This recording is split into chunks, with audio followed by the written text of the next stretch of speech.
स्वामी समर्थ मैत्रिणींनो, स्वामी महाराज तुमच्या सर्व चांगल्या इच्छा पूर्ण करो हीच त्यांच्या चरणी प्रार्थना। तर शिवरात्र जवळ आली आणि महाशिवरात्री दिवशी तुम्ही कुठला एक उपाय केला तर तुमच्या घरातील सर्व वास्तुदोष दूर होतात हे आज मी तुम्हाला सांगत आहे। कारण ज्या घरात सतत भांडणे, कटकटी, सतत माणसं आजारी पडणं ही जर लक्षणं दिसत असेल तर ही लक्षणे ही वास्तुदोषाची असतात असं मानलं जातं। तर ज्या घरात ही लक्षणे दिसतात ती वास्तुदोषाची लक्षणे आहेत। तर वास्तुदोषाचे लक्षणावर उपाय करण्यासाठी आता महाशिवरात्री 8 मार्चला तर आहेच, तर त्याच्यासाठी काय उपाय हा मी तुम्हाला सांगणार आहे। तर आपण महाशिवरात्री ही साजरी करतो, तर महाशिवरात्रीच्या दिवशी महादेव आणि पार्वतीची पण पूजा केली जाते। तर आपण केलेली पूजा किंवा आपण केलेली उपासना ही जर देवापर्यंत पोहोचवी असं जर तुम्हाला वाटत असेल तर त्यासाठी तुम्ही काय करता, महादेवाच्या पिंडीवर धोत्र्याची फुलं, बेल किंवा महादेवाला जे कुठली पांढरी फुलं आवडतात ते तुम्ही महादेवाच्या पिंडीवर वाहतात आणि आपली मनोकामना पूर्ण करण्याची त्यांच्याकडे प्रार्थना करतात। पण एवढं करून पण ते आपली मनोकामना जर पूर्ण होत नसेल तर काय करायचं, आज मी तुम्हाला एक उपाय सांगणार आहे, ते तुम्ही करा। हा उपाय केल्याने तुमच्या घरातील वास्तुदोष नक्कीच कमी होईल।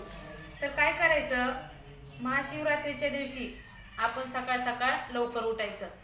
लवकर उठून म्हणजे पहाटे कसं ब्रह्ममुहूर्तावर उठायचं। ब्रह्ममुहूर्त म्हणजे 5 वाजेपर्यंत उठायचं। 5 वाजता उठल्यानंतर आपण स्वतः आधी स्नान करायचं। स्नान हे केल्यानंतर तुमच्या घराच्या जवळ जर मंदिर असेल तर तुम्ही मंदिरात जाऊन महादेवाच्या पिंडीवर अभिषेक करायचा आणि अभिषेक केलेलं जे पाणी ना तुम्ही ते घरात आणायचं आणि घरात आणल्यानंतर ते सर्व घरात असं शिंपडून द्यायचं आणि उरलेलं पाणी तुम्ही सर्वांनी घरातल्यांनी पेलं तरी तो तीर्थ म्हणून जमेल। आणि जर तुमच्या घराच्या जवळ मंदिर नसेल किंवा काही कारणास्तव तुम्हाला तिथं अभिषेक जर करता येत नसेल तर तुम्हाला तर माहितीच आहे तुमच्या देवघरात तर महादेवाची पिंड असते, ती सर्वांच्या घरी पिंड महादेवाची असलीच पाहिजे। तर ते महादेवाच्या पिंडीवर तुम्ही घरच्या घरी अभिषेक करायचा आहे। अभिषेक करताना फक्त आपल्याला पाण्याचाच अभिषेक करायचा आहे। काय काय काय करतात, दुधाचा पण अभिषेक करतात, परंतु दुधाचा अभिषेक केल्यानंतर आपण ते दूध जर पित असलो तर दुधाचा अभिषेक करा, नाहीतर नाही केला तरी जमल। आपल्याला इथं आता पाण्याचा अभिषेक करायचा आणि पाण्याचा अभिषेक करताना आपल्याला ओम नमः शिवाय हा मंत्र म्हणायचा आहे। तुम्ही तो 108 वेळा म्हणला तरी चालेल, पण इथं आपल्याला अभिषेक करायचा म्हणजे काय करायचंय, रुद्राभिषेक म्हणायचा आहे। ज्यांच्याकडे नित्यसेवा आहे त्यांना माहितीच आहे, ते नित्यसेवेत श्री शिव महिम्न स्तोत्र हे एक म्हणायचंय, कालभैरव अष्टक म्हणायचंय, श्री सूक्त हे सेवा आहेत जी रुद्राभिषेक मध्ये येतात, ते तुम्ही करा आणि महादेवाच्या पिंडीवर अभिषेक करा आणि ते तीर्थ आहे ना ते प्या आणि थोडं तीर्थ तुम्ही घरात शिंपडा, म्हणजे काय होईल, घरातील वास्तुदोष हे दूर होतील। तर तुम्ही हा उपाय महाशिवरात्री दिवशी नक्की करा। तसेच काय करायचं, ह्या दिवशी जर तुमच्या घरात भांडणं होत असतील तर काय करायचं, आपली जी ईशान्य दिशा आहे ना त्या ईशान्य दिशेत आपण सांगितलं ना अभिषेक, तो ईशान्य दिशेत अभिषेक करा, त्यामुळे सुद्धा भांडणं कमी होतील। तसेच घराच्या पूर्व दिशेला आपल्या बेलाचं झाड लावा आणि त्या बेलाच्या झाडाखाली तुम्ही रोज एक तुपाचा दिवा अवश्य लावा, त्यामुळे तुमच्या घरातील आर्थिक प्रगती पण सुधारेल। तर महादेवाला म्हणजे भगवान शंकराला तुम्ही बेलपत्र नक्कीच व्हा आणि बेलपत्र वाहताना ओम नमः शिवाय हा मंत्र म्हणा। तर महादेवाच्या मंदिरात तुम्हाला तर सांगितलंय, तर राहता येत नसेल त्यांनी फराळाचं काही खाल्लं तरी जमल। तर महादेवाच्या पिंडीवर बेलाभिषेकला खूप महत्व आहे, म्हणजे बेलाच्या पानाने पण तुम्ही ह्या दिवशी अभिषेक केलेला अत्यंत उत्तम आहे। तर बेलाभिषेकानंतर आपण काय करतो, फळ खातो। फळ हे काय आहे तर आपलं आयुष्य हे दीर्घायू करतात, म्हणून ह्या दिवशी तुम्ही महादेवाला फळ पण अर्पण करू शकता। दुसरं म्हणजे काय तर दिवा हे ज्ञानाचं प्रतीक आहे, म्हणून महादेवाला ह्या दिवशी तुम्ही 21 तांदळाची दिव्याने आरती करायची। महाशिवरात्री दिवशी 21 तांदळाचे दिवं करायचे, त्याच्यामध्ये तूप टाकायचं आणि महादेवाची आरती करायची।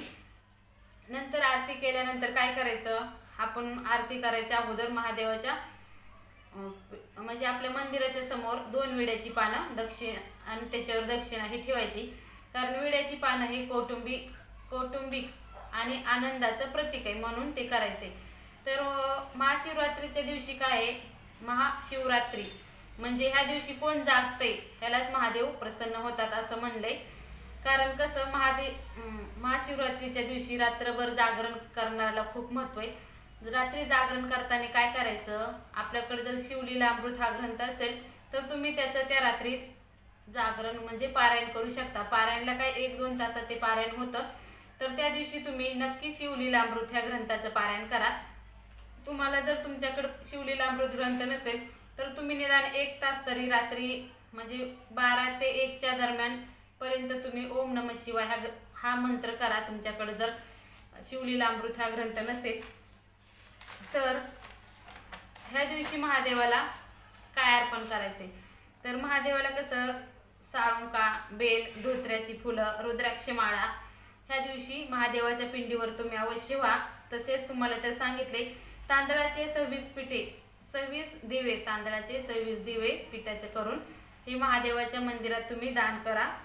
तर ह्या दिवशी रात्रभर जागरण करा. ह्या दिवशी अन्नदानाला म्हणजे दुसऱ्या दिवशी आपल्याला अन्नदान करायचे, कारण आज महाशिवरात्र झाली की दुसऱ्या दिवशी बारशाला तुम्ही अन्नदान हे करू शकता. तसंच महादेवाला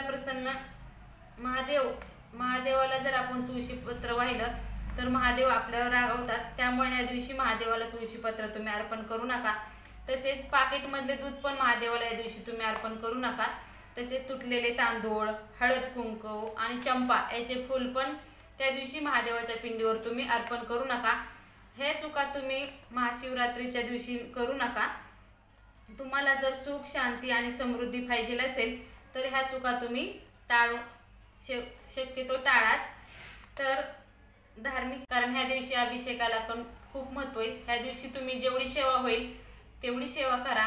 इतरांना वाईट बोलायचं सोडून द्या ह्या दिवशी, आणि शक्यतो कमीच बोला, कारण मौन राहिल्याने जास्त आपल्याला उपवास घडतो. त्यामुळं तुम्ही शक्यतो ह्या दिवशी कमीच बोला, इतरांची चेष्टा करू नका. कारण महाशिवरात्री त्या दिवशी तुम्ही ओम नमः शिवाय ह्या मंत्राचं जेवढं होईल तेवढं जाप करा.